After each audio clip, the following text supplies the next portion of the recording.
بسم اللہ الرحمن الرحیم۔ تمام مومنین جانتے ہیں کہ نماز میں قنوت دعا یہ مستحب ہے۔ دوسری رکعت میں رکوع سے پہلے قنوت مستحب ہے۔ نماز عید میں متعدد قنوت ہیں۔ نماز جمعہ کی پہلی رکعت میں قنوت اور دوسری رکعت میں رکوع کے بعد قنوت ہے، تو یہ قنوت مستحب ہے۔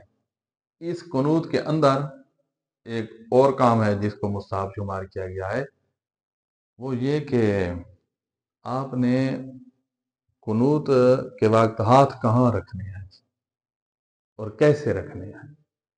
بعض مومنین ایسے کیے ہوئے ہوتے ہیں، کچھ اپنی انگلیاں کھول کے کھڑے ہوتے ہیں، کچھ اپنے چہرے سے نیچے رکھے ہوتے ہیں، کچھ چہرے کے سامنے۔ تو یہ کوئی اس کے آداب میں یہ ادب بھی بیان ہوا ہے یا نہیں کہ ہاتھ رکھنے کہاں ہیں اور رکھنے کیسے ہیں؟ تو جی ہاں، علماء نے ذکر کیا ہے کہ قنوت کے وقت آپ نے اپنے ہاتھوں کو چہرے کے سامنے رکھنا ہے، چہرے کے سامنے، اور ہاتھوں کو آسمان کی طرف، ایسے نہیں جیسے اپنے چہرے کی طرف نہیں رکھنا، آسمان کی طرف ہاتھ ملا کے، یہ آسمان، انگلیاں ایسے کھلی ہوئی نہ، انگلیاں باندھ، انگوٹھے کھلے ہوئے، تو یہ آپ نے اپنے چہرے کے سامنے رکھ کے آسمان کی طرف ان کو اوپر کی طرف رکھنا ہے، اور اپنی نظر جو ہے دیکھنا کہاں ہے تو وہ اپنی ہتھیلیوں کے درمیان یہاں دیکھنا ہے۔ یہ چیز قنوت کے وقت کر لینی چاہیے تاکہ